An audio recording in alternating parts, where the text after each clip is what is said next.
নমস্কার বন্ধুরা, পদ্মদি রান্নাঘরে আপনাদের সবাইকে স্বাগত।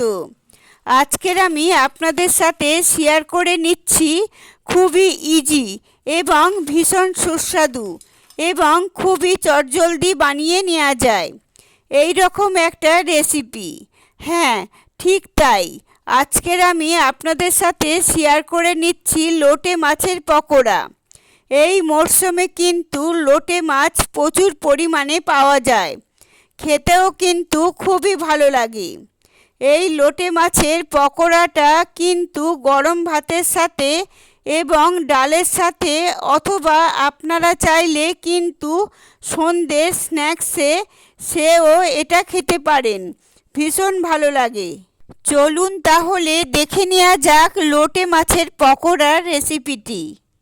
এখানে 600 গ্রামের মতো লোটে মাছ নিয়েছি।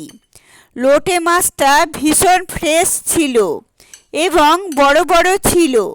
লোটে মাছটা খুব ভালো করে কেটে ধুয়ে পরিষ্কার করে নিয়ে, আর লোটে মাছ কিন্তু চোখের পক্ষে ভীষণ ভালো, ভীষণ উপকারী।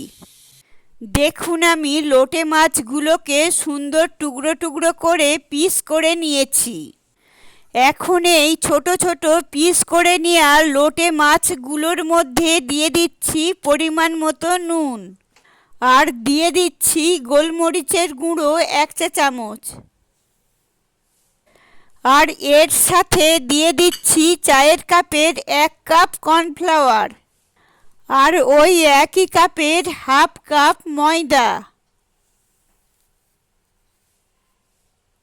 আর দিয়ে দিচ্ছি 2টো ডিম,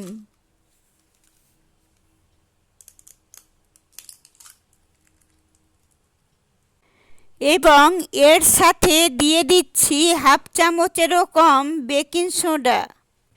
দিয়ে দিলাম হাফ পাতিলেবুর রস। এই লেবুর রসটা কিন্তু আপনারা চাইলে স্কিপ করতে পারেন। এবং এর সাথে আরও দিয়ে দেব আদা, রসুন, কাঁচা লঙ্কা এবং পেঁয়াজের পেস্ট বড় চামচের 3 চামচ, আর সব শেষে দিয়ে দিচ্ছি অল্প পরিমাণে ধনেপাতা কুচি। এখন সমস্ত উপকরণগুলিকে লোটে মাছের সাথে খুব ভালো করে মাখিয়ে নেব। এখন সমস্ত উপকরণ লোটে মাছের সাথে খুব ভালো করে মাখিয়ে নিয়ে খানিকক্ষণের জন্য একটু ম্যারিনেট করে রেখে দেব। লোটে মাছটা কিন্তু খুব ভালো করে ম্যারিনেট করা হয়ে গেছে। এখন একটা প্যানে তেল গরম করে নিয়েছি এবং তার মধ্যে একে একে লোটে মাছগুলোকে ছেড়ে দেব।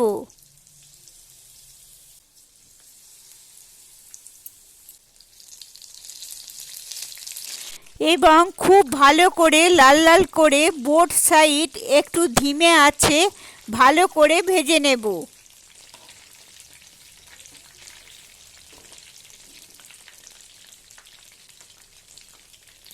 খুব সুন্দর লাল লাল করে কিন্তু একদম লোটে মাছের পকোড়াগুলোকে ভেজে নিয়েছি, এবং পকোড়াগুলো দেখুন কি সুন্দর ফুলে উঠেছে। দেখতে কিন্তু কি লোভনীয় লাগছে, মনে হচ্ছে যেন এখনই খেয়ে নিই। এই রেসিপিটি বানাতে কিন্তু একদম বেশি সময় লাগে না। আপনারা যদি এই লোটে মাছটাকে ভালো করে মাখিয়ে রেখে দেন, খাওয়ার সময় কিন্তু গরম গরম ভেজে নিয়ে চটপটা খেতে পারেন। খেতে কিন্তু দুর্দান্ত হয়। অবশ্যই বাড়িতে একবার ট্রাই করুন, আশা করছি আপনাদের খুব ভালো লাগবে। রেসিপিটি কেমন লাগলো অবশ্যই কমেন্ট করে জানাবেন, আর যদি ভালো লেগে থাকে তাহলে একটা লাইক দিয়ে দেবেন। আর আমার চ্যানেলে নতুন বন্ধু হয়ে থাকলে চ্যানেলটি সাবস্ক্রাইব করে পাশে থাকবেন। আপনারা সবাই ভালো থাকবেন, সুস্থ থাকবেন। ধন্যবাদ।